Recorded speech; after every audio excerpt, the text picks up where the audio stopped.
Shalom semuanya Bapak Ibu yang terkasih dalam nama Tuhan Yesus Kristus. Shalom. Ibadah kita Minggu 24 Agustus 2025 dengan tema ibadah yang dikehendaki Tuhan Yesus dari Lukas 13 ayat 10 sampai 17 yang dilayani oleh Bapak Pendeta James Damani. Oleh sebab itu, saudara-saudari jemaat yang terkasih di dalam nama Tuhan Yesus Kristus, mari kita tenangkan hati serta pemikiran kita. Mari kita tenangkan hati kita untuk Tuhan. Mari kita bersaat teduh, saat teduh dimulai.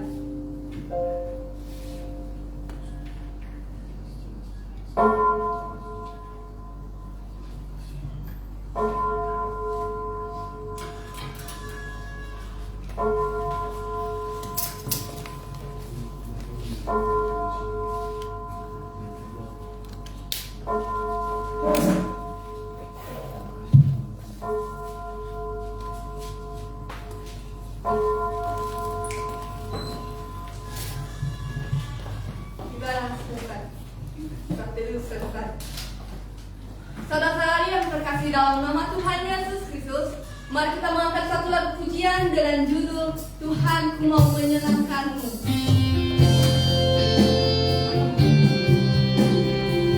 Saudara-saudari yang terkasih dalam nama Tuhan Yesus Kristus, mari kita senangkan hati Tuhan hari ini. Mari kita mengangkat satu lagu pujian Tuhan ku mau menyenangkanmu. Tuhan ku mau menyenangkanmu, Tuhan tentulah hati kami. Tuhan tentu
hai orang Israel, apakah yang diminta daripadamu oleh Tuhan Allahmu selain dari takut akan Tuhan Allahmu, hidup menurut segala jalan yang ditunjukkannya, mengasihi Dia, beribadahlah kepada Tuhan Allahmu dengan segenap hatimu dan dengan segenap jiwamu.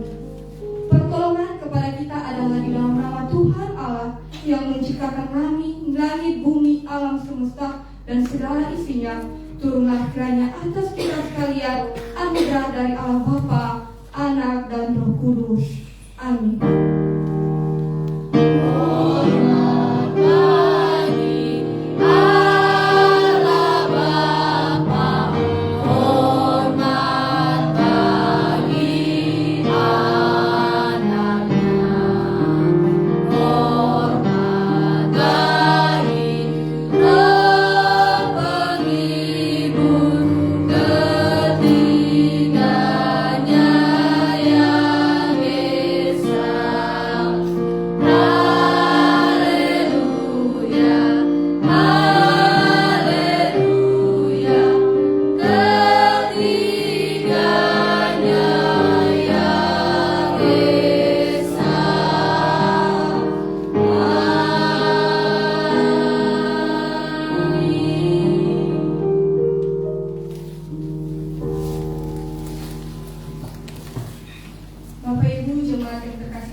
Mari kita mengakui dosa kita kepada Tuhan, diawali dengan pengakuan dosa kita pribadi.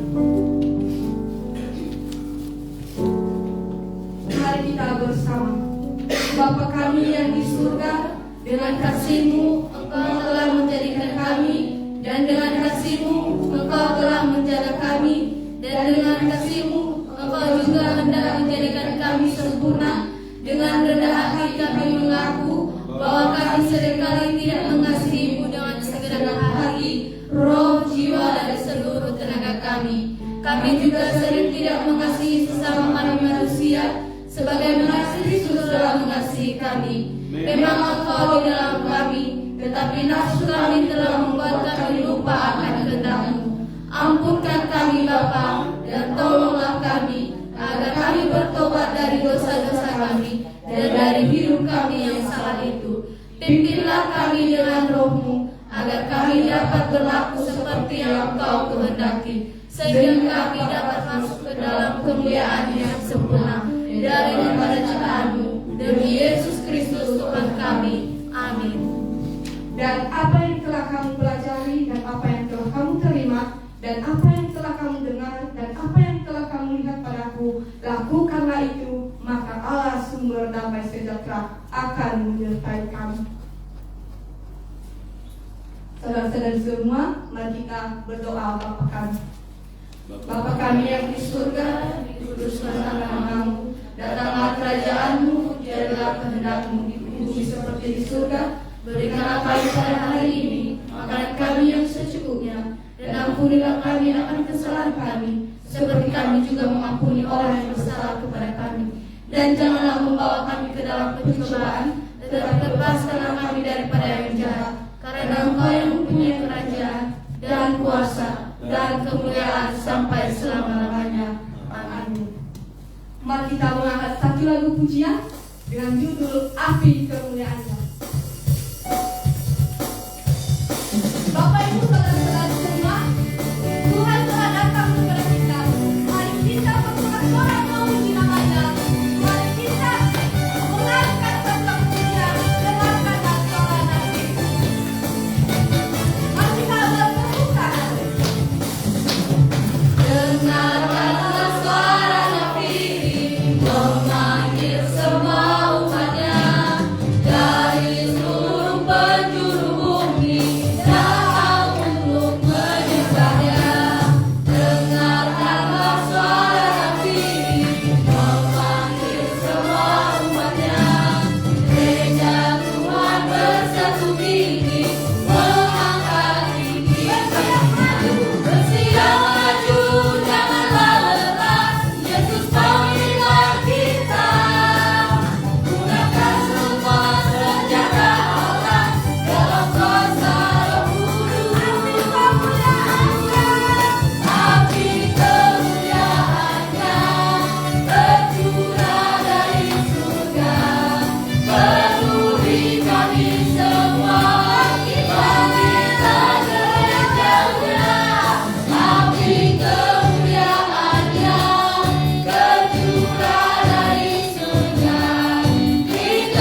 kita berresponsoria yang terambil dari Mazmur 103 ayat 1 sampai 8. Ayat yang pertama saya yang akan membacakannya, dan ayat kedua jemaat Tuhan sampai seterusnya, dan ayat yang terakhir nanti kita akan bersama.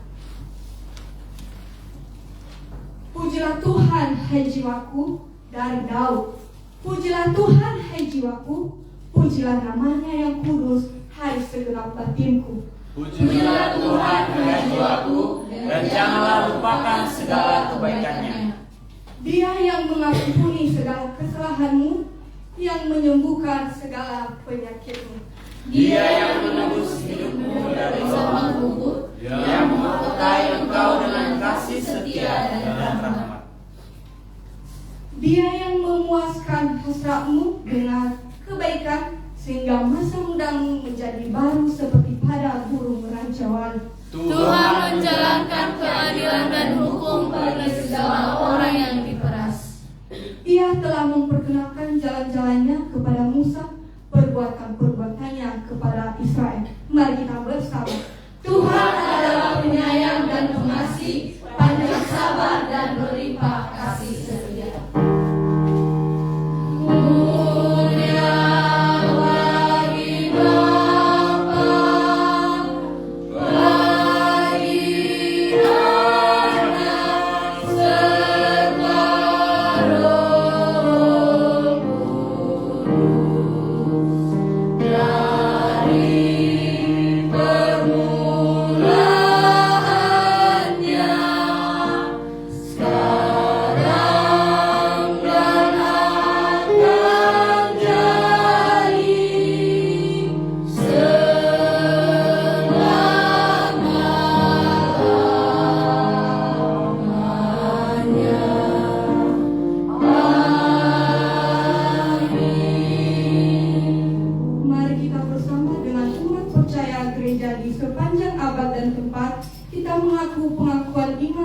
Seturut dengan pengakuan iman Rasul.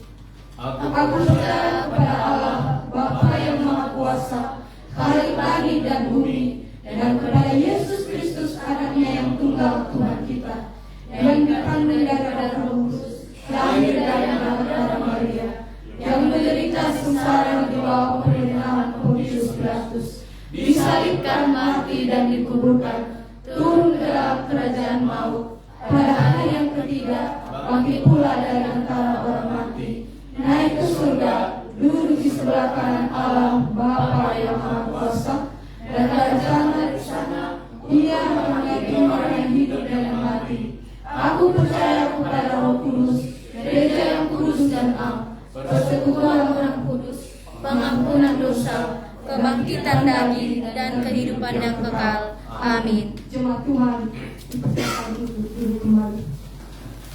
Sekarang mari kita dengarkan episode pada hari ini.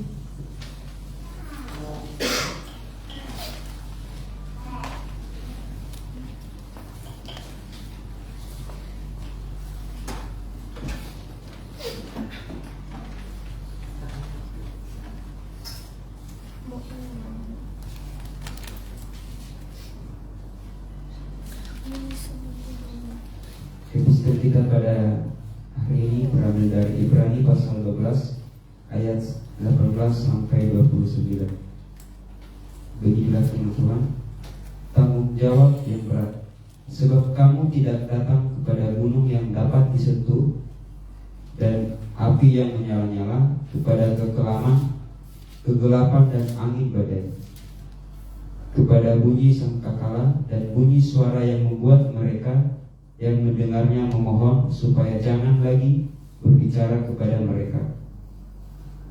Sebab mereka tidak tahan mendengar perintah ini, bahkan jika binatang pun yang menyentuh gunung, ia harus dilempari dengan batu. Dan sangat mengerikan pemandangan itu, sehingga Musa berkata, "Aku sangat ketakutan dan sangat gemetar."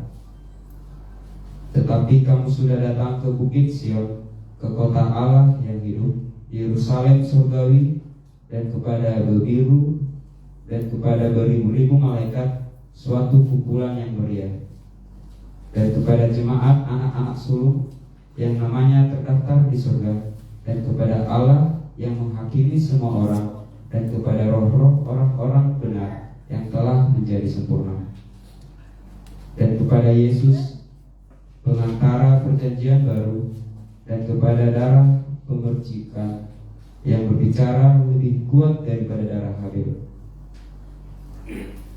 Janganlah supaya kamu jangan menolak Dia yang berfirman, sebab jikalau mereka yang menolak Dia yang menyampaikan firman Allah di bumi tidak luput, apalagi kita, jika kita berpaling dari Dia yang berbicara dari surga.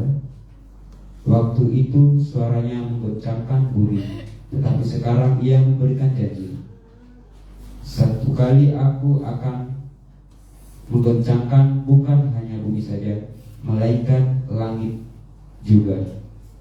Ungkapan satu kali lagi menunjukkan kepada perubahan pada apa yang dapat digoncangkan, karena Ia dijanjikan supaya tinggal tetap apa yang tidak tergoncangkan. Jadi karena kita menerima kerajaan yang tidak tergoncangkan, marilah kita mengucap syukur dan beribadah kepada Allah menurut cara yang berkenan kepadanya, dengan hormat dan takut. Sebab Allah kita adalah api yang menghanguskan. Amin.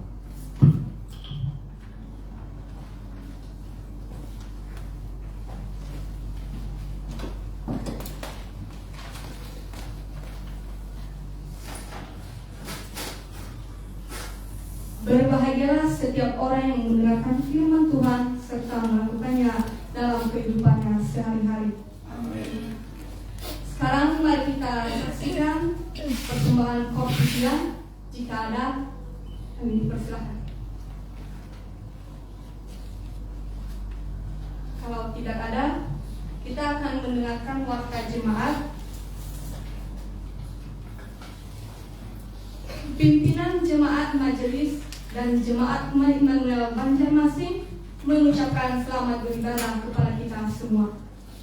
Dan selamat datang kepada Bapak Ibu, saudara-saudari yang baru pertama kali hadir beribadah di GMI Immanuel Banjarmasin.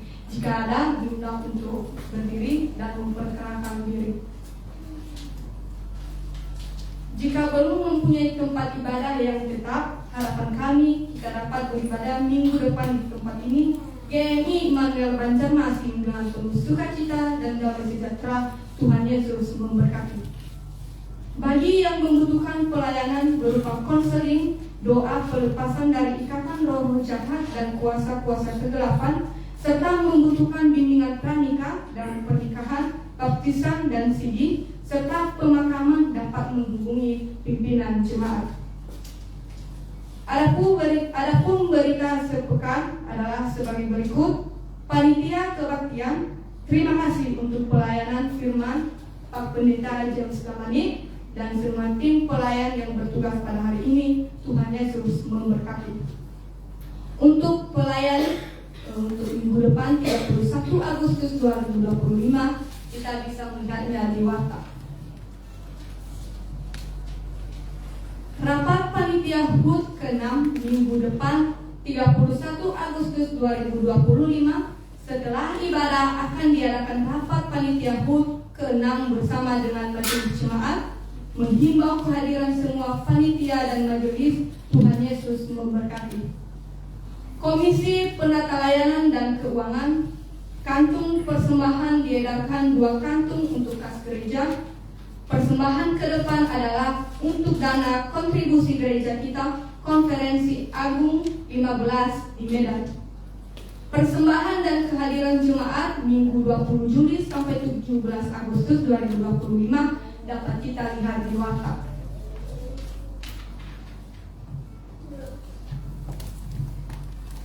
Hamba Tuhan dan majelis jemaat mengucapkan terima kasih atas kesetiaan jemaat beribadah dan memberikan persembahan, terutama persembahan persepuluhan, janji iman dan ucapan syukur. Tuhan Yesus memberkati persembahan Bapak Ibu, saudara-saudari sekalian.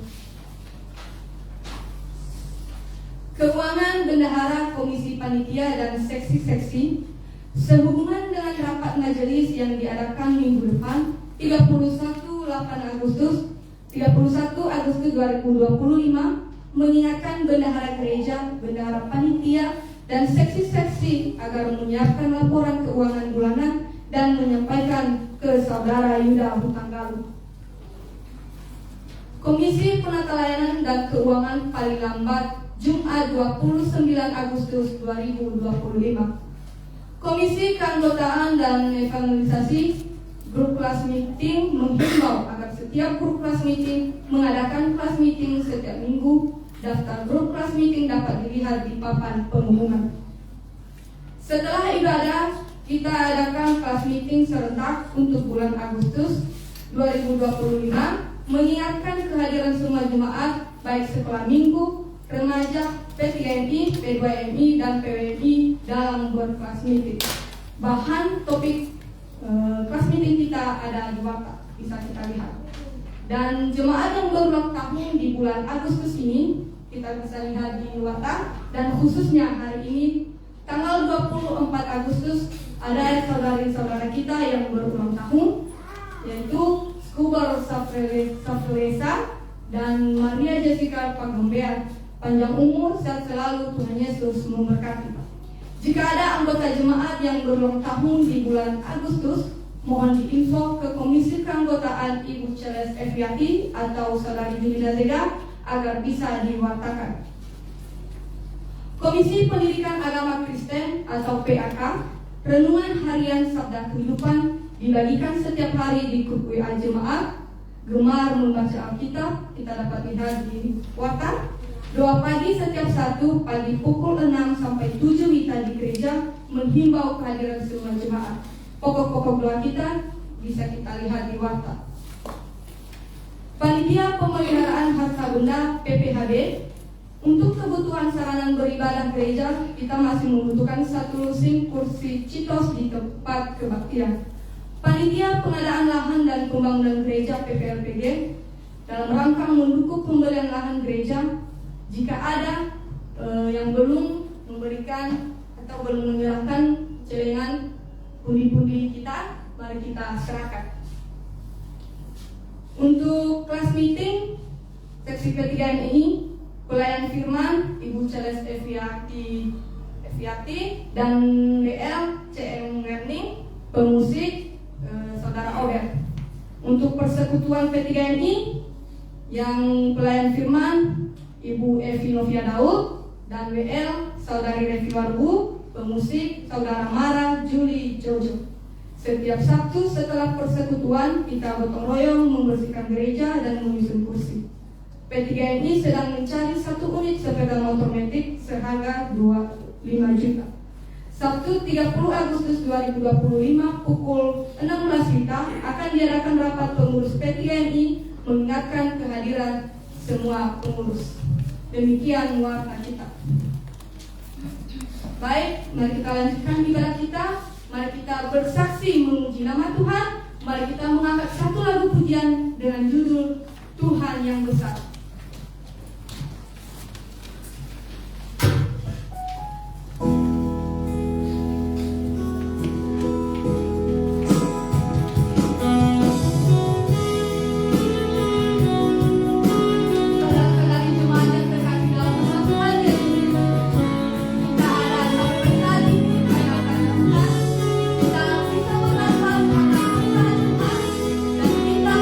Sampai detik ini dalam bertanya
melampaui segala yang lain, Raja di atas segala raja, Tabib yang agung, melebihi segala dokter dan orang pintar manapun. Kami bersyukur ya Bapa, belas kasihan-Mu melayakkan kami datang ke hadirat-Mu dan menyampaikan banyaknya permohonan. Begitu sayang Tuhan kepada bangsa kami, bangsa Indonesia, diberi kekayaan, diberi perlindungan, dan kami berdoa untuk para pemerintah kami, mulai dari yang ke atas sampai ke setiap lingkungan yang terkecil sekalipun. Engkau menolong Bapa, jauhkan kami dari intoleransi, jauhkan dari kesesatan, jauhkan dari hal-hal yang berbahaya bagi bangsa kami, secara khusus bagi generasi muda. Tuhan, Engkau yang memiliki anak-anak muda, memberikan mereka pendidikan, memberikan kesanggupan mencari pekerjaan di masa yang sulit ini. Terima kasih Bapa.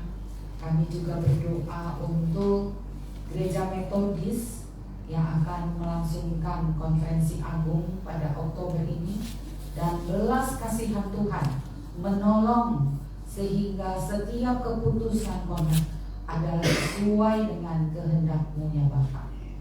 Juga berdoa setiap majelis di GMI Immanuel Banjarmasin boleh bersatu mengerjakan pekerjaan Tuhan, dan setiap komisi boleh bersemangat menyelesaikan pekerjaan-pekerjaan-Mu. Kami berdoa juga untuk calon-calon majelis. Tuhan mengurapi mereka, memanggil dengan panggilan-Mu yang kudus, dipersiapkan, dilatih. Dan kami juga menyerahkan Tuhan kebutuhan kami GMI Immanuel Banjarmasin untuk jalan, parkir, dan pelebaran rumah-Mu ya Bapak. Kami berdoa untuk panitia pembangunan dan lahan gereja. Kau menolong setiap yang ada di dalam tim. Tuhan urapi dengan Roh Kudus-Mu. Berikan hikmat, berikan kasih karunia-Mu ya Bapak. Kami berdoa untuk dana. Tuhan, cukupkanlah, berikanlah ya Bapak berkat-berkat surgawi-Mu, dan belas kasihan Tuhan menolong kami untuk kami memperolehnya. Bapa, kami menyerahkan ke dalam tangan-Mu juga untuk jemaat-Mu yang sedang sakit, baik karena usia, Bapak Jonatu Berisa, Ibu Sarah, Ibu Yuli, demikian juga dengan sakit gula irinufi dan tensinya. Tuhan menolong, sembuhkan, pulihkan ya Bapak. Kami juga menyerahkan ke dalam tangan-Mu setiap hamba-hamba-Mu ya Bapak yang melayani, baik pelayanan mimbar, pelayanan liturgis, dan pelayanan yang lain termasuk antar jemput. Engkau berikan berkat-berkat-Mu pada setiap hamba-hamba-Mu yang melayani ya Bapak. Bapak, kami juga berdoa bagi kebutuhan pendidikan, biaya pendidikan, baik yang masuk TK, SD, SMP, dan juga SMA. Kami berdoa Bapak supaya Engkau mencukupkan. Demikian juga yang masuk, yang dalam masa kuliah, Tuhan menyertai dan juga melindungi mereka dari segala pergaulan yang jahat. Kami berdoa Bapa, Engkaulah Allah penolong kami, juga yang menolong setiap kami boleh hidup berkemenangan di dalam Tuhan, dengan tekun di dalam kelas meeting kami masing-masing, bertumbuh dalam kebenaran Tuhan. Dan usai ibadah ini kami mau kelas meeting dalam kelompok kami masing-masing Bapak, urapi setiap kami mengalami perubahan, keterbukaan, sehingga kami lebih cepat mengalami pemulihan, pertumbuhan rohani. Bapa, kami mengucap syukur juga untuk persembahan snack dari Ibu Julan, dari Ibu Sari Oktarina, dan kami mengucap syukur buat belas kasihan Tuhan yang menolong setiap keluarga, setiap pribadi yang menyerahkan persepuluhan, ucapan syukur dan janji iman. Tuhan urapi berlipat kali ganda, dan urapi juga yang mengelola sehingga dapat berguna secara maksimal bagi kerajaan. Terima kasih Bapa, dan kami berdoa kiranya Engkau melayakkan doa kami, menyempurnakannya. Di dalam nama Tuhan Yesus kami berdoa dan ucap syukur. Haleluya, amin.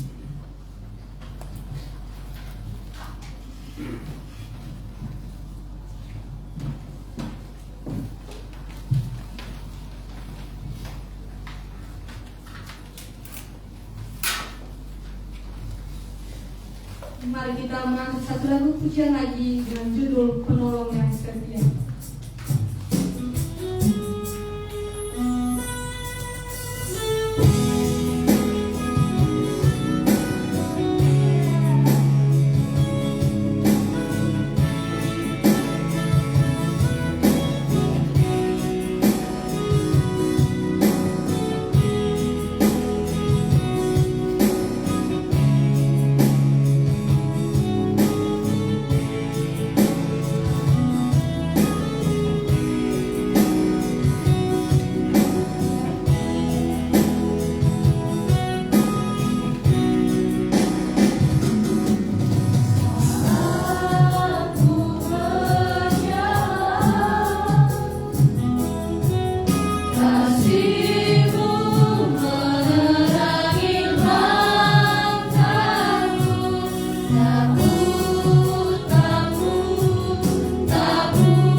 surga,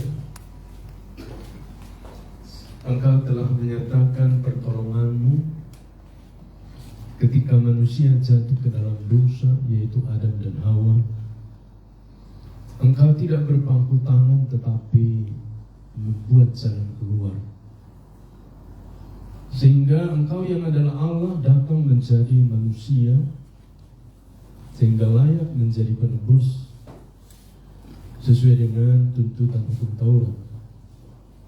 Sehingga di dalam Engkau setiap kami yang telah jatuh dalam dosa oleh karena mewarisi dosa dari Adam dan Hawa dipulihkan dan diperbaharui, sehingga kami menjadi suci kudus oleh karena pengorbanan-Mu, ya Tuhan. Kami naikkan syukur atas semua peristiwa dahsyat itu, dan biarlah arti dari pengorbanan-Mu yang adalah puncak dan tema dalam setiap ibadah dari perjanjian lama sampai dengan hari ini kami alami. Tolonglah kami memaknainya Bapa, tolonglah kami untuk mengerti kedalaman firman-Mu, sehingga kami hari ini menjadi pribadi yang mengerti dan hidup di dalam ibadah itu. Dalam nama Yesus kami mengucap syukur dan kami berdoa. Amin. Silakan duduk Bapak Ibu, saudaraku yang kasih Tuhan. Shalom kepada kita. Mari kita membuka satu bagian firman Tuhan yang disediakan kepada kita, yaitu dari Perjanjian Baru. Dari Injil Lukas pasal yang ke-13 ayat 10 sampai dengan ayat yang ke-17. Kita membacanya dalam hati. Saya akan menuntun Bapak Ibu sekalian semua. Injil Lukas pasal 13 ayat yang ke-10 sampai dengan 17. Demikian firman Tuhan. Pada suatu kali Yesus mengajar dalam salah satu rumah ibadat pada hari Sabat. Di situ ada seorang perempuan yang telah 18 tahun sakit karena dirasuk roh. Punggungnya bungkuk sehingga ia tidak dapat berdiri tegak lagi. Ketika Yesus melihat perempuan itu, ia memanggil, dan dia berkata kepadanya, "Hai ibu, engkau telah bebas dari penyakitmu." Lalu ia meletakkan tangannya atas perempuan itu, dan seketika itu juga tegaklah perempuan itu dan mempermuliakan Allah. Namun kepala rumah ibadat marah karena Yesus menyembuhkan orang pada hari Sabat. Lalu ia berkata kepada orang banyak, "Ada 6 hari untuk bekerja. Karena itu datanglah pada hari-hari itu untuk disembuhkan, dan jangan pada hari Sabat." Namun Tuhan Yesus berkata kepadanya, "Hai orang munafik, bukankah setiap orang di antaramu melepaskan lembunya atau keledainya pada hari Sabat dari kandangnya dan membawanya ke tempat minuman? Perempuan ini keturunan Abraham dan sudah 18 tahun diikat oleh iblis. Bukankah ia harus dilepaskan dari ikatan itu pada hari Sabat?"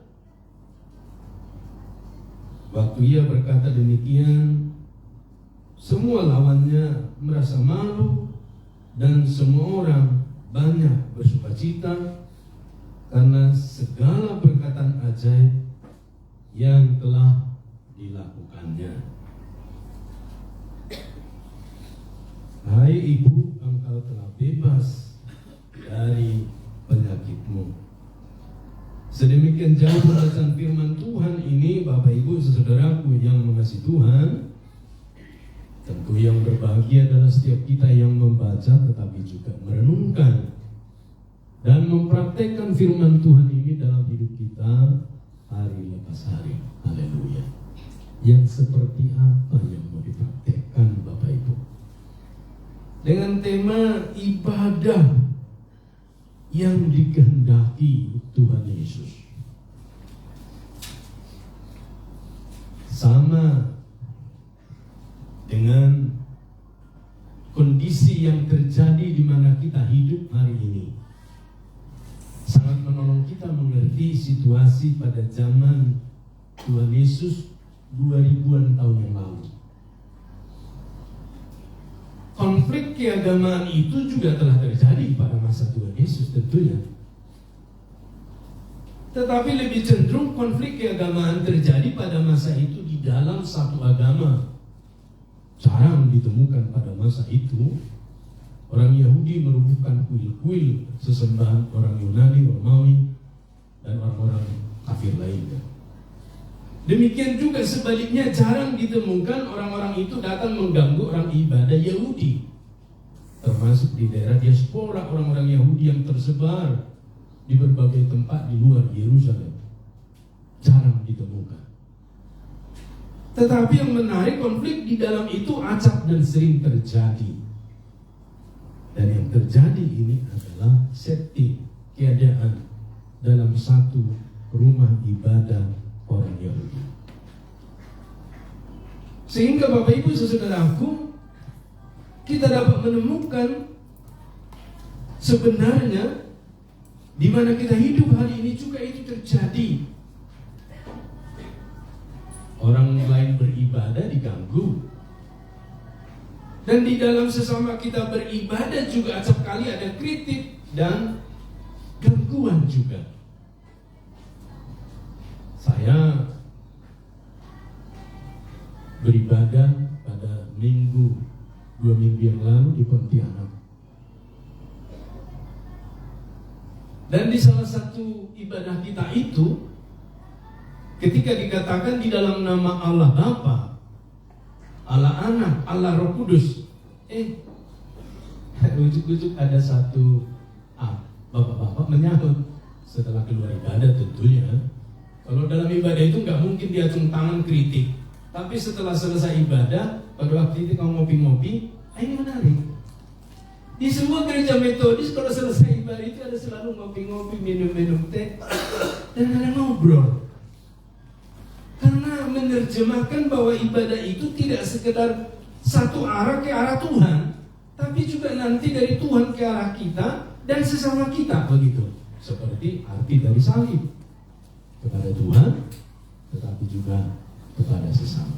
Nah, yang menarik Bapak Ibu, kok Allah kita ada 3 Pak?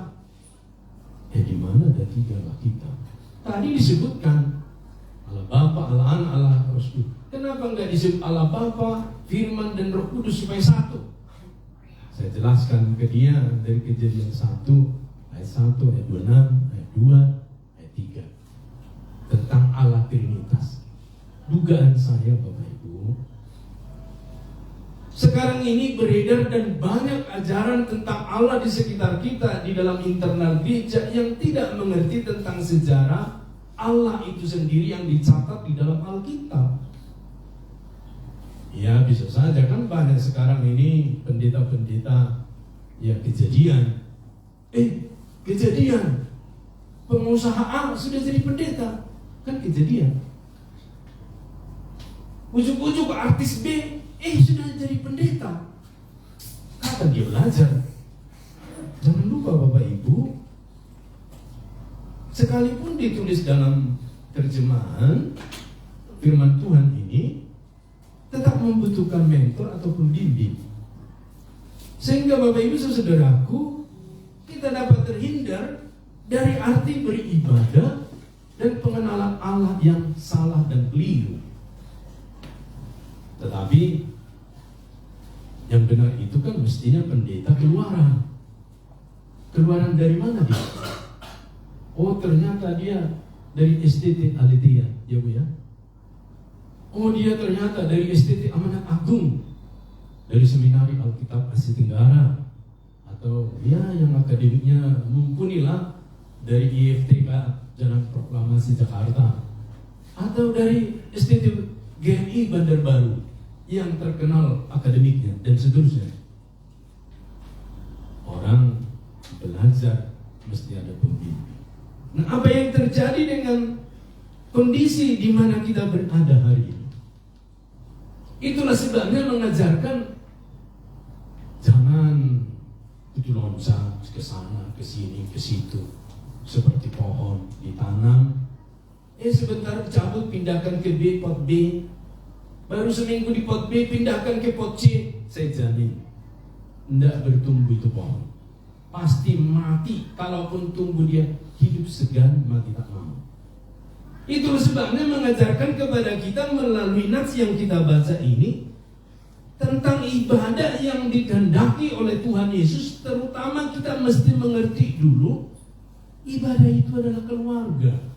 Ibadah itu adalah komunitas. Ibadah itu adalah yang menetap.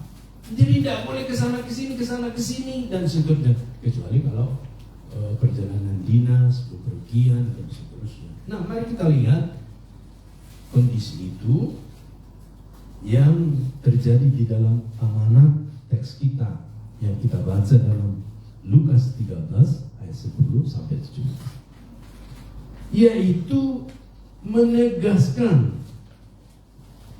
bahwa Tuhan Yesus di sini yang kita baca ini terlihat jelas satu peristiwa itu. Dia ditolak. Penolakan atas arti ibadah yang sedang didemonstrasikan oleh Tuhan Yesus. Kan disebutkan di sini Yesus masuk ke dalam satu rumah ibadah. Lalu dia melihat seorang perempuan sudah dirasuk roh 18 tahun. Buktinya apa, Pak Pendeta? Firman menyebut bungkuk. Bapak Ibu, dari sini kita belajar secara psikologi bahwa ternyata penyakit-penyakit fisik itu juga berkaitan dengan dunia roh. Ya. Itulah sebabnya jauh sebelumnya Allah telah menyatakan hati yang gembira dan obat. Jadi hati pusat kehidupan itu. Nah, di dalam keadaan seperti itu Yesus hendak memberikan arti ibadah kepada perempuan ini. Apa yang dibutuhkan perempuan yang sudah sakit, dirasuk roh, tidak bisa berdiri tegak 18 tahun itu? Tentu satu kesembuhan. Berarti dia datang ke ibadah itu untuk mengalami lawatan Tuhan. Dan ternyata Tuhan kan tahu. Maka dia panggil, sudah sembuh penyakitmu, dan seterusnya. Persoalan baru muncul ketika ada orang yang beribadah, yang mengerti ibadah itu tetapi dari satu perspektif saja. Sehingga melalui firman Tuhan ini kita nanti akan mengerti ternyata arti ibadah itu tidak hanya kita dengan Tuhan, kita sedang menghadap Tuhan, kita sedang menyembah roh, tapi roh atau Tuhan itu juga sedang menyatakan kehendaknya kepada kita setiap pribadi. Kan tidak semua orang yang mengalami sakit yang dirasuk ini di ibadah itu mengalami kesembuhan, tapi ibu ini dengan segala sakit dan keadaannya dia disembuhkan oleh Tuhan. Sehingga Bapak Ibu dalam salah satu ibadah Yahudi tadi, Tuhan Yesus kita perhatikan di sana mengalami persekusi. Tatkala mendemonstrasikan tujuan ibadah yang sesungguhnya yang memang benar diciptakan oleh Tuhan sendiri. Ya tentu Tuhan Yesus ikut menciptakan ibadah itu. Yaitu menyembuhkan seorang ibu yang sudah 18 tahun menderita bungkuk akibat dirasuk roh jahat. Dan ketika mendapat pertentangan itu, orang-orang yang mengelola ibadah itulah yang disebutkan di sana diwakili oleh kepala rumah ibadat itu menjadi tokoh yang mempersekusi arti dari ibadah. Jadi kebanyakan Bapak Ibu, orang-orang yang mempersekusi arti ibadah itu adalah mereka yang tidak mengerti ibadah.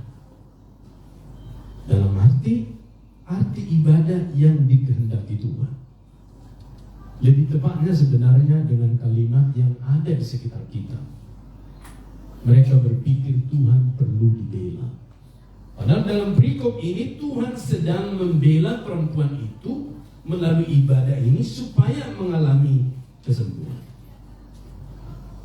Kisah ini yang membuat rumit dan juga miris Bapak Ibu karena terjadi justru di dalam rumah ibadah dan sedang beribadah. Saya kadang-kadang membaca kitab Injil, 4 Injil ini berulang-ulang, saya bikin catatan-catatan. Acap saya temukan Bapak Ibu dan menjadi pertanyaan terus-menerus. Kenapa sering di rumah ibadat ada orang yang kerasukan? Kenapa sering di rumah ibadat ada penolakan-penolakan? Kenapa sedang dalam beribadah itulah terjadi sesuatu yang menciderai? Tentu ini satu penggalian bagi kita di masa sekarang, sehingga kita patut mengerti dan bertanya sungguh-sungguh apa maksud dan tujuan beribadah itu, termasuk kita hari ini. Apa tujuannya beribadah bagi lansia? Daya ingatnya makin berkurang. Kadang-kadang dia letakkan apa di mana dia pun tidak tahu. Begitu juga dengan anak-anak yang masih remaja atau pemuda, kadang-kadang beribadah itu tidak lengkap dalam persekutuan dengan hikmat ketentraman. Dia suka ngobrol kiri, ngobrol kanan. Saya ingat pada waktu kami beribadah di salah satu gereja, waktu itu pulang kampung, ada anak saya tidak sekolah minggu, menaruh dia di tengah itu anak pendeta. Pun dia goyang sana, goyang sini, goncang sana, pegang ini, pegang itu, minum ini, makan itu, dan seterusnya. Tapi saya paham nih namanya anak-anak. Tetapi saya yakin Tuhan berpihak kepada dia. Sehingga pada bagian firman Tuhan ini, kita mengerti hari ini ibadah seperti apa yang dikehendaki Tuhan Yesus. Dan kita ingat bahwa Tuhan Yesus itu adalah puncak penyataan diri Tuhan Allah yang tidak kelihatan di perjanjian lama itu. Kan kalau dalam Kejadian itu kan disebut Allah dan seterusnya. Puncaknya kan menyatakan diri dengan Yesus. Walaupun sebelumnya sudah pernah menyatakan diri dengan Musa. Tetapi puncak penyataan itu pada Yesus Kristus. Nah, apa yang dikehendaki Allah yang kekal itu tentang ibadah ini? Yang pertama, bahwa Tuhan Yesus ternyata memproklamasikan bahwa ibadah itu untuk membebaskan orang dari penyakit. Saya gali Bapak Ibu beberapa hari ini, kenapa selalu penyakit ini menjadi fokus penting bagi Tuhan Allah terhadap umatnya? Padahal seperti yang kita ketahui, makin hari penyakit makin bertambah. Bahkan jenis-jenisnya juga makin bercabang. Istilahnya semakin membuka cabang gitu loh. Ya, membuka outlet baru. Ya, dulu kita tidak mengerti penyakit ini, sekarang muncul. Dari penyakit ini muncul penyakit ini, seperti disiplin ilmu. Tiap hari bertambah, tiap akhir tahun akreditasi. Dulu kita tahu kan sarjana farmasi, sekarang sudah ada di bawah farmasi apalagi, di bawah farmasi apalagi, sama seperti kedokteran. Dulu kedokteran aja, bagian mata, bagian gigi, sekarang ada kedokteran gigi. Nanti ada juga makin lambat laun kedokteran gigi atas, gigi bawah, gigi rahang, gigi ini makin diperkecil dan seterusnya.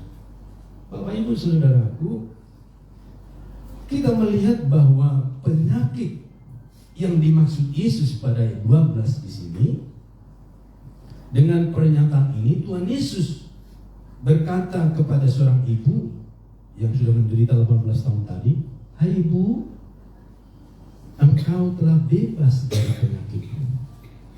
Nah, kata penyakit ini artinya Bapak Ibu sebenarnya tidak disebutkan dengan kata sakit derita. Bukan seperti kalau seseorang menderita tumor, "Hai ibu, sembuh dari tumormu." Tidak begitu dalam nas ini. Tapi disebutkan sembuh dari bebanmu.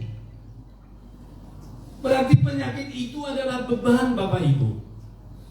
Ada orang yang punya penyakit tidak mempunyai beban? Pasti beban. Sehingga melalui firman Tuhan ini kita mengerti sekarang kata bebas yang dimaksud di situ adalah beban itu telah diangkat oleh Tuhan sehingga sembuh. Kan beban itu yang membuat ibu itu bungkuk. Apa yang menyebabkan dia bungkuk sedemikian rupa? Bukan persoalan keropos tulang, tapi persoalannya adalah beban. Dan Bapak Ibu saudaraku yang mengasihi Tuhan, tujuan utama ibadah itu artinya menyembuhkan dari segala beban. Maka jangan dihindari ibadah. Jangan menjauhi ibadah. Jangan menjauhi persekutuan. Karena justru sampai dengan hari ini di mana Yesus berada, di situ ada kesembuhan. Sehingga ibadah orang Yahudi itu menjadi berkat bagi yang menderita penyakit itu seorang ibu tadi. Berarti ibadah itu adalah membebaskan seseorang dari penyakit. Kembali ke perjanjian lama Bapak Ibu, penyakit ini waktu Yesus di kayu salib kan disebutkan sesungguhnya penyakit kita lah yang ditanggungnya. Penyakit apa sebenarnya penyakit kita yang utama? Penyakit yang utama pada manusia adalah terputusnya hubungannya dengan Tuhan Allah oleh pelanggaran dosa Adam. Kan kalau udah terputus kita dengan pencipta kita, maka kita akan mati. Nggak percaya? Coba cek, punya tanaman kah? Potong, taruh di terpisah. Kelihatan segar, tapi makin lari, makin lambat laun, makin melayu dan merangkas. Sebenarnya itulah gambaran dari kita yang terputus hubungan dengan Tuhan Allah. Itulah sebabnya supaya tidak terputus dengan Tuhan Allah, Tuhan mengangkat penyakit itu.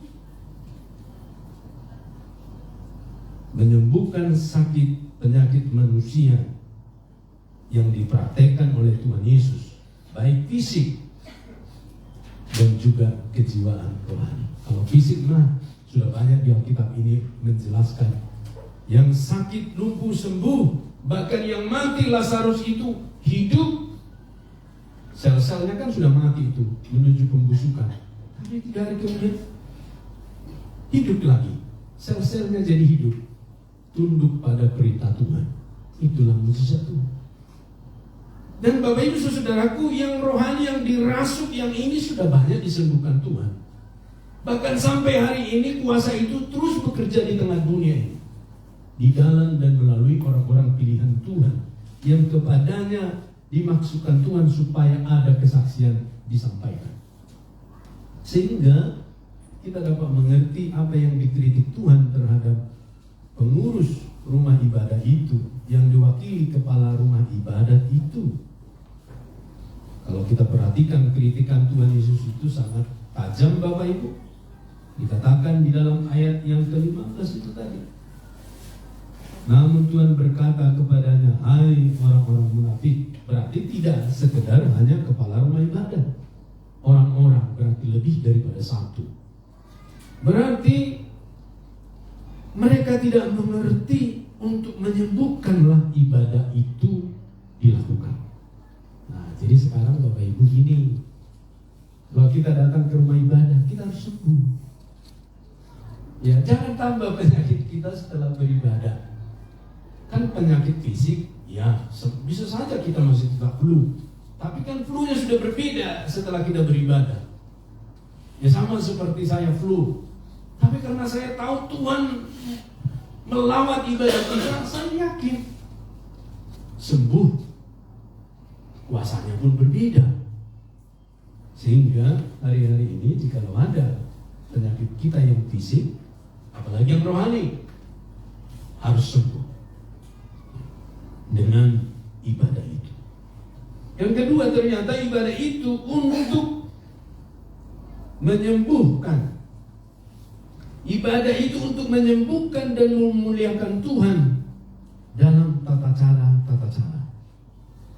Ternyata tata cara itu Bapak Ibu seperti ibadah kita ini kan ada tata caranya nih. Kenapa harus dimulai dengan foto? Kenapa berikutnya baru responsoria? Di mana preludium? Di mana interludium? Di mana akhirnya dan seterusnya, kan ada aturan-aturannya. Bapak Ibu saudaraku, kita perhatikan di sana semua tata cara itu, dan pada masa Tuhan Yesus sudah ada tata cara. Di dalam penjelasan tafsiran ini, Bapak Ibu, dalam tradisi ibadah yang diwariskan juga sampai dengan hari ini, setiap orang Yahudi itu kalau masuk ke dalam rumah sinagoga atau tempat ibadah, mereka harus membaca Taurat terlebih dahulu. Setiap pribadi. Lalu mereka nanti akan memuji Tuhan. Lalu mereka berdoa. Lalu terakhir nanti mereka akan membacakan firman. Lalu diterjemahkan, diartikan. Lalu kemudian selesai pada itu. Sehingga pada bagian ini Bapak Ibu, sebelum ibadah itu sedang berlangsung, terjadi demonstrasi yang dilakukan oleh Tuhan Yesus kepada seorang ibu. Maka itu melanggar aturan-aturan, melanggar tata cara ibadah. Ini tentu dikoreksi Tuhan Yesus. Karena apa? Karena ibadah itu sebenarnya untuk menyembah dan memuliakan Tuhan. Dan tata cara itu kita buat supaya kita lebih dapat maksimal untuk melayani Tuhan dan beribadah. Dan di dalam surat Korintus disebutkan supaya tertib. Kan beda kalau misalnya datang si A, dia beribadah dengan caranya, masuk si B, dia dengan caranya, baru 2 nih. Datang orang ketiga dengan caranya, sampai 5 kira-kira nih. Kalau 10 orang masuk ke ruang ibadah kita dengan cara masing-masing, kira-kira ibadah kita tertib enggak? Pasti ibadah kita itu bikin kacau balau. Itulah sebabnya Bapak Ibu, di dalam keteraturan ibadah yang diciptakan oleh Yahudi itu seharusnya ibadah mereka memberi ruang kepada Allah bekerja secara maksimal. Sehingga di dalam ibadah kita ini, kalau kita perhatikan tadi dalam urut-urutan ibadah kita kan, Bapak Ibu, saya pernah mendengar kesaksian dari seseorang, ya. Ada orang pada waktu nomor urut 2. Apa tata ibadah kita nomor urut 2? Ada yang tahu? Ada yang tahu? Dia tahu nomor urut 2 apa dalam ibadah kita? Dia lonceng. Kan lonceng 7 kali tang. Ya ini kan karena modern. Modernnya itu. Kalau di kampung kami itu lonceng pakai lonceng yang gitu, yang ditarik, ada yang menarik. Pada waktu saya di Jakarta Pusat, kita beli lonceng dari Siborong-Borong 2. Dipahat, dibuat di sana, di Siborong-Borong, Tapan Utara. Dinaikkan dengan bis ALS, Bapak Ibu. Dinaikkan ke atas pakai itu eskavator. Bapak Ibu saudaraku, kalau di sana ada doa ketika dia mau menarik lonceng itu. Nah ternyata Bapak Ibu, ada orang bertobat karena lonceng. Tidak dibacakan firman Tuhan loh, hanya dia mendengar lonceng. Langsung dia seperti digedang katanya hatinya. Dosamu, datang kau kepada Tuhan. Akhirnya tetangga itu yang tadinya Buddha di sekitar gereja kita di Jakarta Pusat, datang ke gereja. Dia berprofesi ojek, sekarang sudah di gereja, sudah dibaptis. Dibaptis usia 40-an Bapak Ibu. Tadinya enggak mengenal Tuhan. Dia hanya mendengar lonceng. Ada banyak cara Tuhan membuat orang datang kepada Tuhan. Sehingga yang dimaksud oleh Tuhan Yesus, tata cara orang Yahudi itu jangan membatasi Tuhan tidak bekerja di sana, sehingga di luar itu dianggap penistaan terhadap ibadah. Tetapi justru lewat ibadah itu banyak orang mengalami perjumpaan. Orang Jawa sebut encountering dengan Tuhan Yesus. Ada orang berjumpa dengan lonceng, ada orang berjumpa dengan pujian, ada orang berjumpa dengan panggilan beribadah, berbakti, foto. Ada orang berjumpa dengan pengakuan dosa, ada orang berjumpa dengan penyegar iman dan seterusnya sampai kepada firman. Bahkan banyak orang berjumpa dengan Tuhan dengan berbagai cara. Itulah sebabnya pada bagian ini, Bapak Ibu jemaat yang mengasihi Tuhan, apa yang disampaikan oleh kepala rumah ibadat itu adalah sesuatu yang kaku. Kalau saya melihatnya Bapak Ibu, kepala rumah dan ibadat itu melihat ibadah mereka sangat kaku. Artinya Bapak Ibu ibadah aja menghadap Tuhan. Yang lain jangan. Datang pada hari pertama, ada banyak hari disebutkan di sana tadi. Tapi sebenarnya dari penjelasan ini kita sangat mengerti ada banyak dan begitu cenderung orang memahami arti ibadah itu yang hanya satu arah. Itulah sebabnya ketika mau beribadah kan seringkali muncul, wah sedang malas, apalagi sedang ada gangguan. Karena memahami sedang menghadap Tuhan satu arah. Sama seperti orang-orang yang sedang bekerja kan. Kadang-kadang bertemu dengan atasannya kan malas juga. Ya Pak Padang ya. Kadang-kadang kalau lagi hati tidak senang, jangankan menghadap atasan ke kantor, melihat pelang namanya di situ tertulis di pintu itu aja, malasnya minta ampun. Itu sesuatu yang lumrah. Kalau konsep kita dalam beribadah menghadap Tuhan seperti itu, betul seringkali kita menjadi pribadi yang tidak berkarakter dalam beribadah. Ibadah itu tidak menjadi sesuatu yang fun, yang menyenangkan kepada kita. Tetapi kalau sebaliknya kita ingat seperti dari yang dikatakan oleh Tuhan Yesus, bahwa di dalam Tuhan Yesus dengan tata cara yang disediakan oleh orang Yahudi itu, ada cara Tuhan datang melawat umat dengan caranya, mujizatnya. Itu menjadi fun, menarik, dan menjadi sesuatu yang spektakuler. Itulah sebabnya Bapak Ibu, kita datang beribadah bukan karena A, karena si B, karena si C, karena lampu-lampunya, karena penyambutannya, karena musiknya, karena WL-nya, karena dan seterusnya, tapi karena Yesus. Sebelum ibadah Yahudi tadi terjadi penyembuhan. Di dalam tradisi tata cara ibadah kita terjadi lawatan Tuhan. Itulah yang dimaksudkan pada bagian ini. Sehingga bukan soal strukturnya itu yang dikoreksi Tuhan, tetapi di dalam ibadah itu sendiri, Tuhan yang berotoritas itulah yang penting dialami oleh umat. Maka Bapak Ibu, di dalam beribadah kita ini, kita merindukan Tuhan melawat setiap kita. Apa doa kita ketika datang ke rumah ibadah? Kalau saya datang duduk di sana selalu berdoa, Tuhan, lawatlah saya. Saya paling khawatir, saya duduk dalam rumah ibadah, saya hanya menghadap Tuhan, tapi sedikit pun Tuhan tidak menghadap saya, tidak melihat saya maksud saya. Tuhan tidak melawat saya. Itu yang saya paling takuti. Itulah sebabnya Bapak Ibu mengajarkan kepada kita arti dari ibadah yang sejati yang dimaksud oleh Tuhan Yesus. Terjadi ibadah timbal balik. Sembahlah Dia dalam roh dan kebenaran. Mari kita sembah. Pujian yang seperti apapun pasti bisa kita praktekkan. Pujian yang himnal, praise the Lord, puji Tuhan. Pujian yang pendek-pendek, seperti kegemaran para pemuda-pemudi, kaum milenial, Gen Z, sampai hari ini, pun dapat juga kita alami. Hanya kita kan kadang tidak terlalu baik menghafal lagi seperti dulu.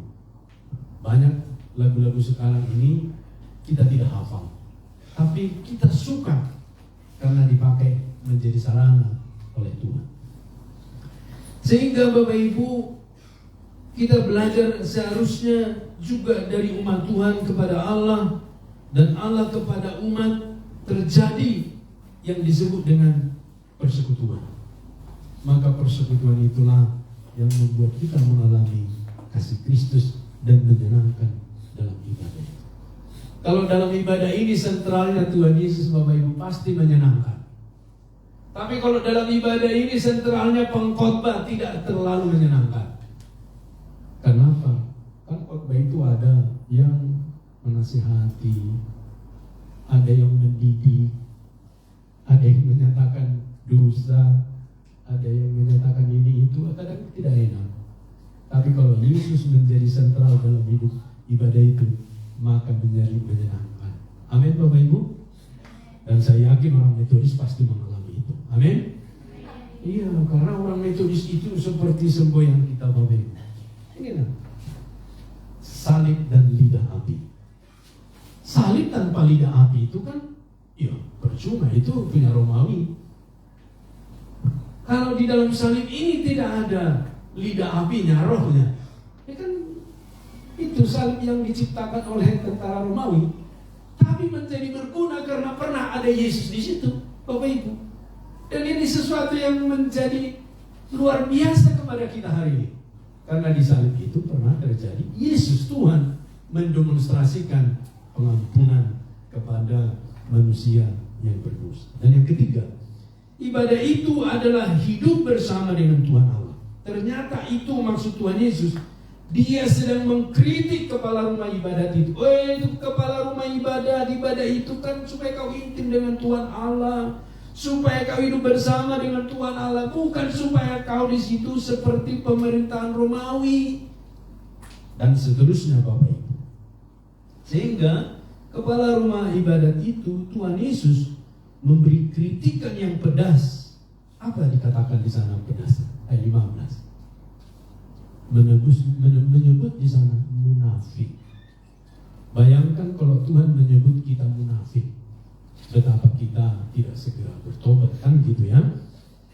Karena munafik yang dimaksud oleh Tuhan Yesus itu karena ada dua alasan di sini melalui nas ini. Yang pertama, karena hari Sabat itu dijadikan tameng, membenarkan iri hati, kedengkian, dan berbagai macam penyakit mental seperti tadi. Jadi tameng, alasan, berdalih gitu ya, kepala rumah itu. Ternyata setelah diselidiki, seorang ibu yang sudah menderita sakit bungkuk itu 18 tahun, ya di sana disebutkan bukan orang terpandang sebenarnya. Maka ketika disembuhkan Tuhan Yesus juga, yang bukan salah satu pengurus rumah ibadat itu, kan Tuhan Yesus bukan salah satu pengurus rumah ibadat itu. Yang disembuhkan bukan orang terpandang, yang menyembuhkan bukan salah satu pengurus rumah ibadat itu, dan menjadikannya sebagai tameng untuk menuduhnya melawan perintah keempat dari 10 perintah Tuhan. Ternyata di sana poinnya Bapak Ibu. Perintah keempat ada yang tahu Bapak Ibu? Masih ingat kan perintah keempat? Ingat dan kuduskanlah hari Sabat. Lah nanti pertanyaan selanjutnya, lah kenapa hari Minggu hari Sabatnya pada hari Minggu? Kenapa orang gereja hari Sabatnya pada hari Minggu? Karena sudah bergeser ketika pada hari Minggu pertama pagi-pagi itu benar Yesus bangkit, mereka berkumpul murid-murid itu dan berkumpul terus. Setiap minggu itu berkumpul. Itulah pergeserannya. Orang-orang Yahudi itu yang berkumpul itu, bukan orang Batak. Maka orang Yahudi yang beragama Yahudi itu mengikuti Yesus beribadah pada hari Minggu, Bapak Ibu.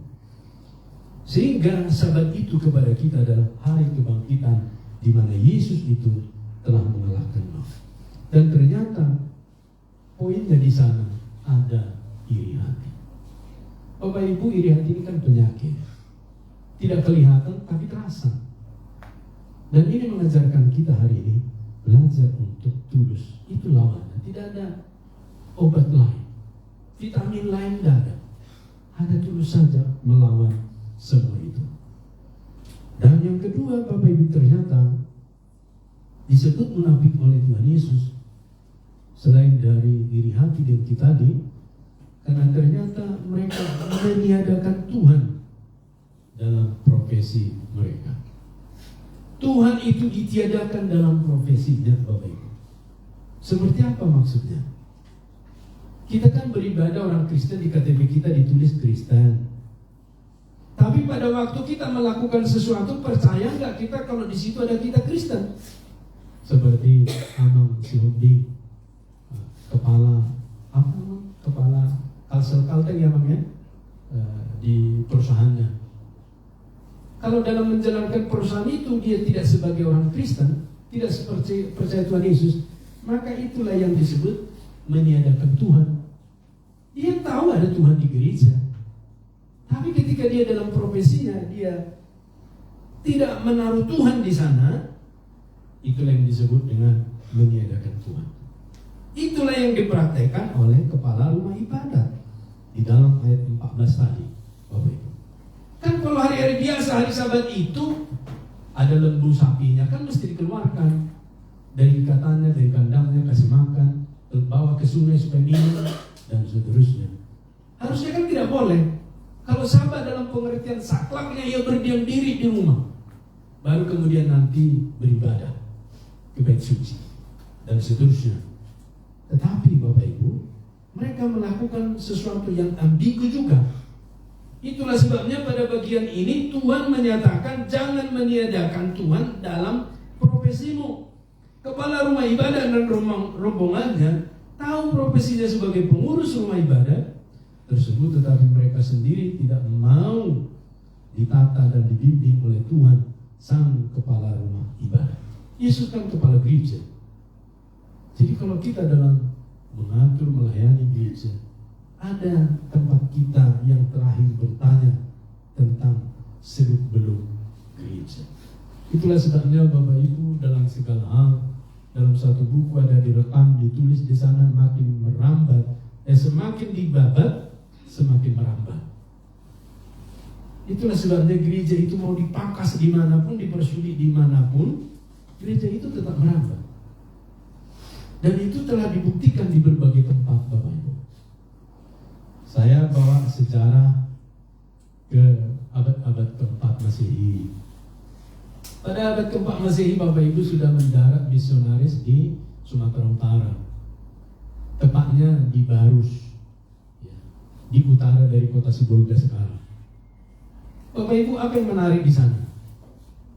Sudah ada pemberitaan Injil dari Ordo Thomas dari India ke sana, tapi dihajar oleh tempat-tempat di situ, tidak lagi berkembang. Tapi apa yang terjadi kemudian? Apakah Tuhan berdiam diri, membiarkan di sana tidak ada Injil? Orang-orang yang pertama yang diinjili itu habis, dua mereka kan didengar Tuhan. Maka Bapak Ibu, sekian belas abad kemudian dikirimlah utusan. Siapa yang dikirim, Bapak Ibu? Dikirimlah misionaris baptis dari Amerika yang bernama Lyman dan Munson. Tapi yang menarik apa, Bapak Ibu? Karena dilihat kulitnya bulat seperti warna dari hewan berkaki empat itu, diambil dan mereka makan. Lalu dikuburkanlah sisa-sisanya di Lubuk Pining, di utaranya kota Tarutung sekarang. Apakah berhenti sampai di sana? Bagaimana ibunya Lyman dan Munson di Amerika berkata, kalau saya mempunyai putra lagi, saya kirim lagi ke Tanah Batak. Ada dalam catatannya buku itu. Apakah berhenti sampai di sana? Tidak. Tuhan kemudian menarik seorang Nomensen dari Banjarmasin ke Batavia. Dari Batavia ditaruh ke Padang. Dari Padang ditaruh ke Padang Sidempuan, ke Spiro. Dari Spiro ditarik ke Tarutung, memenangkan orang Batak. Sehingga hari ini jadilah orang-orang Batak mayoritas HKBP, Kristen dan seterusnya.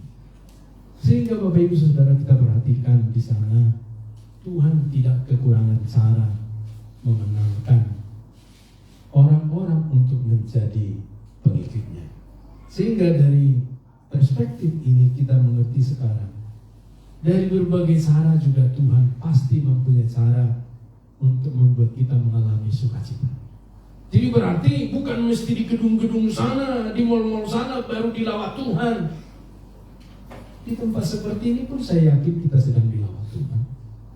Maka saya suka menyebut tempat ibadah kita ini sebagai rumah roti. Beit lehem. Beit itu kan rumah, lehem roti. Rumah roti. Di sini kita dipuaskan rohani kita. Tapi juga jasmani kita. Apa yang ada di gereja kita, mari kita makan bersama. Dan sejak dari awal kita praktekkan, jangan menjauhi makan minum, persekutuan, fellowship, waktu kita ngopi, minum, dan seterusnya. Sebab disitulah nanti kita mempraktekkan arti dari ibadah, mengkritik kepala rumah ibadat itu. Karena bagi kepala rumah ibadat itu, ibadah menghadap Tuhan. Selesai pulang. Tapi Tuhan berkata, di rumah ibadat itu terjadi mujizat. Maka di kelas meeting nanti terjadi mujizat. Amin Bapak Ibu? Iya, maka jangan sering-seringlah berkelas meeting, ya kan? Yang kelompoknya, ayo berkelas meeting 2-3 orang, mari kita menyembah Tuhan di sana. Bila perlu sampai menangis-menangis di sana, silakan mengadu pada Tuhan. Tapi kalau mengadu pada tetangga nanti jadi buah bibir. Ya, diomongin kemana-mana. Diceritakan cuma di Cendana 10, ternyata sudah sampai sekota Banjarmasin. Kenapa? Karena itu bukan berkat. Tapi kalau yang berkat yang dikatakan Tuhan seperti ini. Sehingga terakhir dari firman Tuhan ini, dan ketika maksud dan tujuan dari ibadah itu memang sejak semula didesain Tuhan adalah untuk menyembah, menghubungkan Tuhan, manusia dengan Tuhan, Tuhan dengan manusia, yang dituliskan dalam Keluaran 20 ayat 9 sampai dengan 11. Bapak Ibu, ada yang menarik. Ibadah itu sendiri, ingat dan kuduskanlah hari Sabat itu, yang menulis itu adalah jari tangannya Tuhan dalam 2 loh batu itu. Loh batu yang pertama, perintah pertama sampai keempat. Yang keempat itulah dituliskan di sana, ingat dan kuduskanlah hari Sabat. Loh batu yang kedua yaitu perintah kelima sampai 10 itu antara sesama manusia. Pertama sampai dengan keempat itu adalah dengan Tuhan. Maka yang menjembatani sesama manusia adalah perintah keempat tadi, supaya manusia berinteraksi dengan Tuhan dan sesama. Itu kritikan kepada kepala rumah ibadat ini. Jadi kalau ada kita hari ini, jemaat tapi berpikiran seperti kepala rumah ibadat ini, segera tinggalkan seperti itu. Datang ke rumah ibadat tidak sedang menghadap Tuhan saja, sekalipun itu benar. Tapi sebaliknya Tuhan dengan kita pun ada berinteraksi. Dan lebih daripada itu, di dalam ibadah itu terjadi kesembuhan. Dan ini satu perkara yang sungguh luar biasa. Sehingga di dalam penutup khotbah ini, Bapak Ibu, pernyataan Tuhan Yesus atas hari Sabat yang adalah ibadah dikatakan dalam Lukas 6 ayat yang kelima. Kata Yesus lagi kepada mereka, Anak manusia atau Yesus adalah Tuhan atas hari Sabat. Jadi kalau dalam hari Sabat, hari Minggu, hari ibadah, berarti yang menjadi Tuhan adalah Yesus. Berarti poinnya adalah menyenangkan Tuhan. Menyenangkan Tuhan dan menjadi berkat di dalam hari peristirahatan yang telah didesain Tuhan dari semula, supaya bersekutu dengan Tuhan dan juga dengan sesama. Amin. Kita berdoa. Kami naikkan syukur Bapa di surga atas hikmat yang Kau berikan bagi kami, bahwa Engkau menghendaki ibadah yang berkenan kepadamu adalah ibadah yang menyembah memuliakan Engkau, tetapi juga terbuka dengan cara-Mu melawat setiap kami. Tolonglah kami Bapa di surga agar kami terus dapat menyenangkan-Mu melalui ibadah-ibadah kami. Secara khusus kami berdoa buat jemaat-Mu yang tidak dapat beribadah hari ini oleh karena satu dan lain hal. Lawatlah mereka, tolonglah mereka Tuhan, sehingga mengalami kasih Kristus. Terima kasih Tuhan, segala puji hormat kemuliaan hanya bagi-Mu. Dalam nama Yesus kami berdoa mengucap syukur. Amin.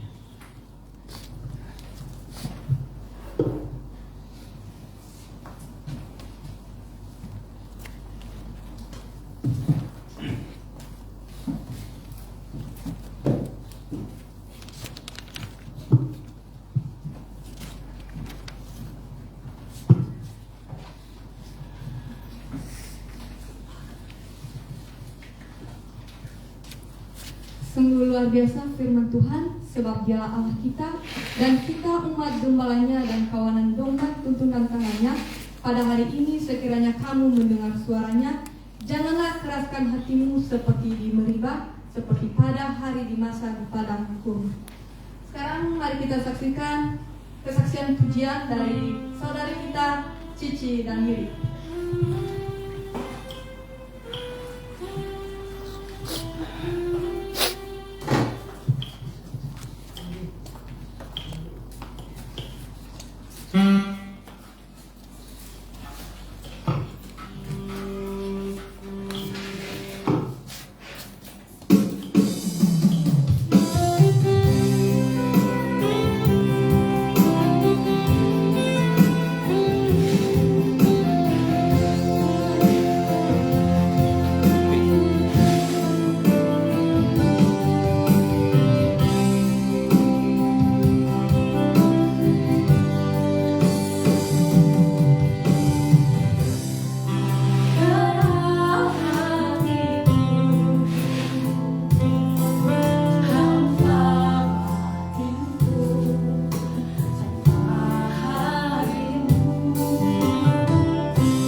Sungguh luar biasa kesaksian saudari. Tuhan Yesus memberkati.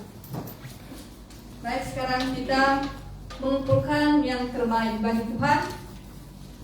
Hendaklah masing-masing memberikan menurut kerelaan hatinya, jangan dengan sedih hati atau karena paksaan, sebab Allah mengasihi orang yang memberi dengan sukacita, dan Allah sanggup melimpahkan segala kasih karunia kepada kamu, supaya kamu senantiasa berkecukupan di dalam segala sesuatu, dan malah berkelebihan di dalam pelbagai kebajikan. Mari kita mengangkat satu lagu pujian dengan judul Terima Sukacita Surga. Mari kita bertepuk tangan memuji nama Tuhan.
Sukacita surga, itulah kekuatan bagi jiwa.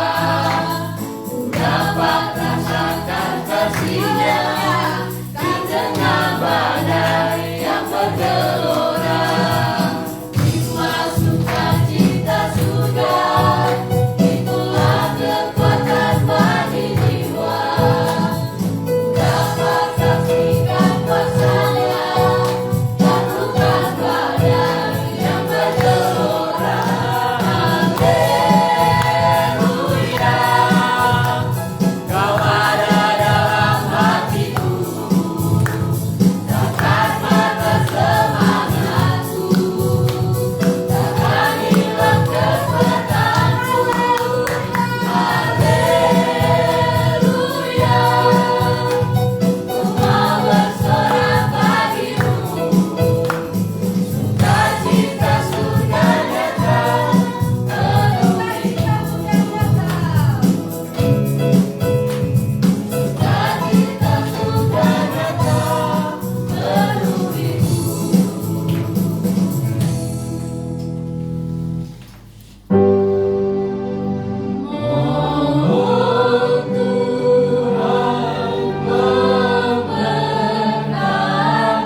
Persembahan untuk misi dan pekerjaan-Mu melalui gereja-Mu Kiriman Banjarmasin di tempat ini. Engkau memberkati Bapa persembahan kami, baik persembahan untuk kantor kas gereja dan juga persembahan untuk mendukung mendukung dana konferensi agung ke-15 di Medan. Kau memberkati sehingga gerejamu dapat berkontribusi untuk GMI agar terselenggara konferensi agung yang salah satu agendanya memilih pimpinan GMI untuk 4 tahun ke depan, Bishop GMI.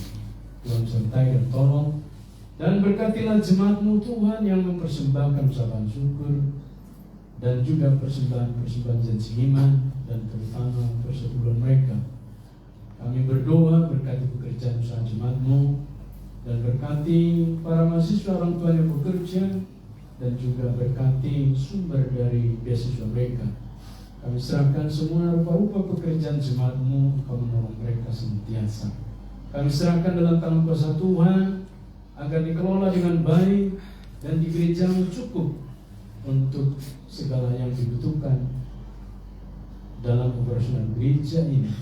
Kami serahkan dalam tangan kuasa Tuhan. Terimalah persembahan kami ini Bapa, yang kami serahkan alaskan di dalam nama Tuhan Yesus Kristus, Tuhan dan Juru Selamat kami yang hidup. Kami menyerahkan persembahan ini. Amin.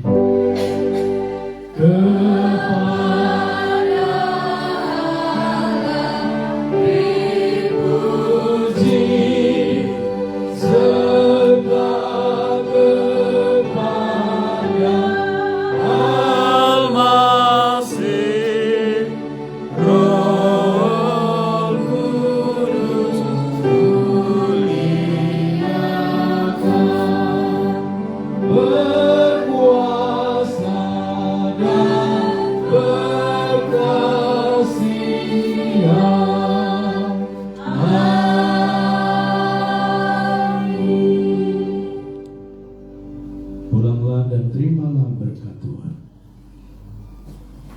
Tuhan memberkati engkau dan melindungi engkau. Tuhan menyinari engkau dengan wajahnya dan memberi engkau kasih karunia. Tuhan menghadapkan wajahnya kepadamu dan memberi engkau damai sejahtera dari sekarang, besok, bahkan sampai selama-lamanya, sampai Yesus datang kedua kalinya. Amin. Amin. Amin.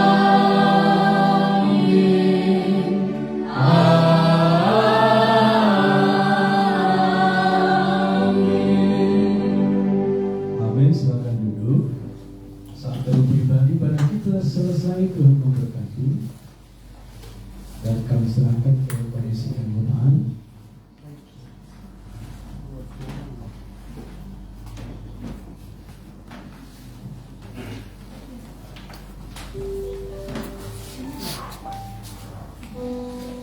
Selamat hari Minggu.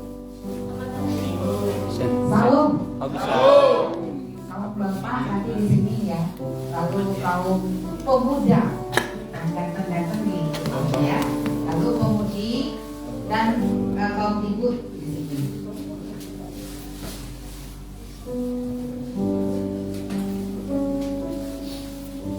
Ya, silahkan kita bagi. Nanti akan dibagikan konsumsi sudah. Terima kasih untuk Ibu Culat, Ibu Sabri dan keluarga Bapak Pendeta. Mari kita bersukacita di dalam kelas bimbing kita yang singkat ini. Udah. Selesai. Bapak di sini. Ya, Bapak. Kami di belakang ya. Hah? Oh, silakan. Kita berdoa di belakang ini aja. Kami di sini ya. Selesai kan?